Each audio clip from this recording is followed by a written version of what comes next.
to assaulting his former girlfriend Rihanna.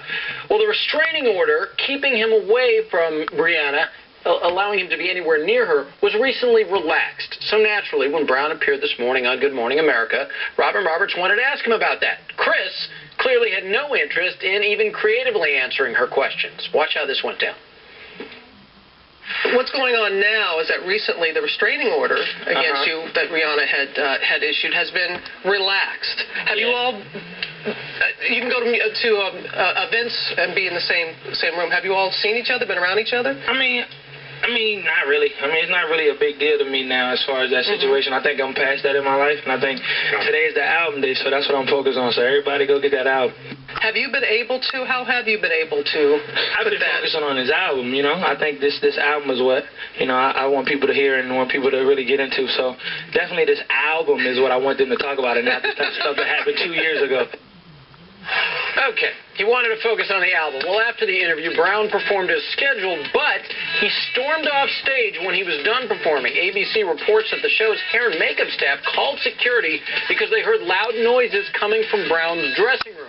A window in Brown's dressing room was smashed, and that caused shattered glass to fall onto the street below in Times Square. Brown then reportedly blew off his next scheduled performance at ABC, ripped off his shirt, and left the building. Susan, there's no confirmation that it was, in fact, Brown who broke the window, but it is clear, even from his level of agitation in that interview, that he has not yet figured out how to appropriately deal with the fact that this is a significant part of his history, and people are going to ask him about it. Is he commenting, AJ, about this? I know it's early, but is he saying anything about maybe why this happened or if he did it?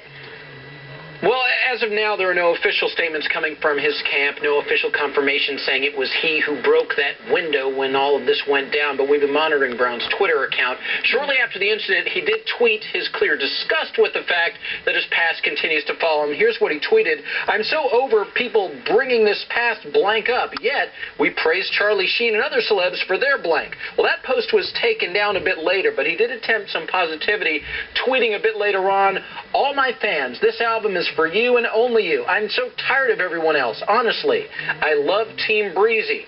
For their part, ABC News tells Showbiz Tonight, as always, we ask questions that are relevant and newsworthy, and that's what we did in this interview with Mr. Brown. And Brown reportedly was aware that these questions were going to be raised. All of this obviously could prove to be a huge setback for Chris Brown's image. It has slowly been rehabilitating. We've seen some good things come of the past year or so with Chris. Hopefully, for his sake, I'm thinking somebody in his camp better prepare him better to handle these questions that he will inevitably be faced with again, Susan. And today on Showbiz Tonight, we'll have the very latest.